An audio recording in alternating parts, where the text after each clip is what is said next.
Hi, my name's Paul. I'm part of the leadership team here at King's Church, and this looks a little bit different for our lot for the day, but we've just been recording our virtual band stuff for Sunday morning, so I thought that I would just use the setup while it's already here. As I was thinking about what to talk to you about for Wednesday, I just really had a sense that I needed to tell you a little bit of my story, which hopefully you will find helpful. You see, the thing is, for us, 2015 was a tough year. It was a difficult year. We lost my mum early on in the year, around Easter time, this kind of time, 7th of April. And we'd been looking after Mum, and Mum had been ill for quite some time with cancer. She had stomach cancer, which had then spread, and ultimately she died from liver cancer as a secondary.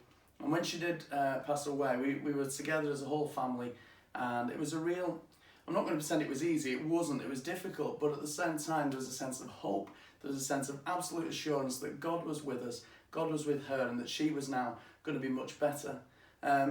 Obviously one of the symptoms of her cancer towards the end was jaundice, and she went very yellow, her skin, the whites of her eyes in the last few days. I went to fast forward then maybe about a month after the funeral, and I'd had one of those mad weekends, you know, when it's just really busy. And what had happened was I'd had on the Friday, I'd had a sausage roll which made the bag go see-through, that greasy. We'd gone out for a meal on that night, I'd had an all-day breakfast, thinking, I don't feel great, but I'll have it. But then overnight, I just had stomach cramps, I felt so poorly. But next morning, I had that morning after stomach bug feeling, so I thought, I'm not going to eat today. But then we remembered, we were having a curry that night. I thought, I'll have something mild, I'll just get a balti or something not too hot. And we got it. But you know when you get a curry and it's separated, and you've got the orange oil on top, it was like that. Mixed it up, ate it, thought we'll be fine, but then again overnight, felt so ill, stomach cramps, felt so poorly. Next morning, we're in church, and as the service finishes, Rach, my wife, looked at me and she said something she's never said before and never said since. She looked at me and she said, have you been on the tanners? I said, what? She said, have you been on sunbeds or something? You look weird. I said, no, it'll be fine, it's just the coloured lighting in here. She said, no, you better go and look in the mirror. And when I did, I suddenly realised I'd developed jaundice. When my head was gone, I felt like the last person I'd seen look like that was my mum, and she wasn't with us anymore.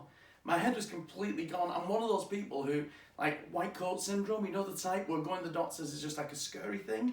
That's how I felt, and I hadn't been to the doctors for as long as I could remember, but I had to go. I went and I had this blood test, and I said to the doctor straight away, Doc, have I got cancer? Is that what's happening to me here? He said, look, there's loads of reasons, Paul, why people have jaundice. We'll do this blood test.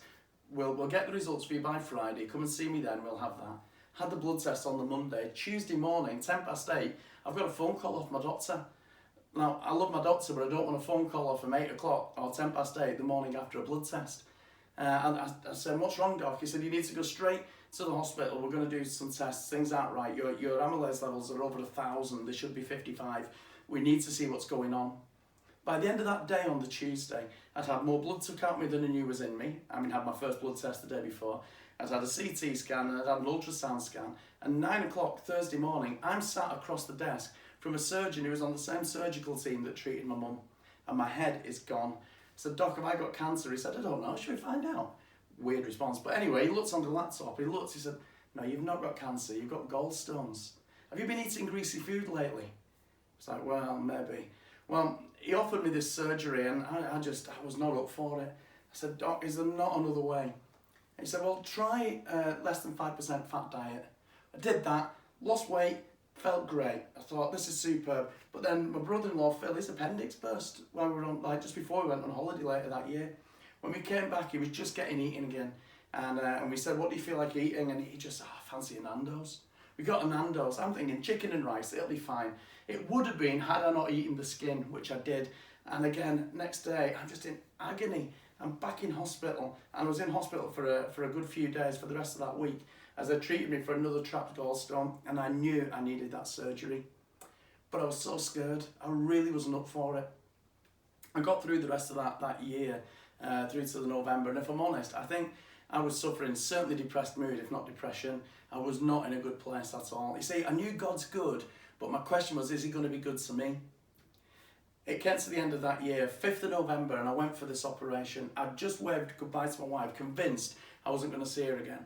And the anaesthetist came through and she said, are you okay, Paul? I said, I'm not, love, no. She said, why, what's wrong? I said, I have two fears. Number one, I'm going to wake up halfway through this and not be able to tell you. Or number two, I'm not going to wake up after it and I've just said goodbye to my wife for the last time. And she said to me, she said, Paul, this is a strange day for you, but we do this every day. Will you not just trust me? And I suddenly had this real moment of hearing God's voice in that. Just trust me. Let faith be more powerful than fear. Well, they put the thing in my hand, the cannula. That was probably more painful than any of it, to be honest. I remember closing my eyes, waking up, surgery done, 2 hours later, walking back to the car, minus an organ, and thinking, what was that about? You see, the thing is, would I want to go through it again? No. Was God with me in it? Yes. Did I recognise God with me in it? If I'm honest, no. God was in my blind spot. You know, when you're driving, you look in the mirror, there's a blind spot. God was in my blind spot.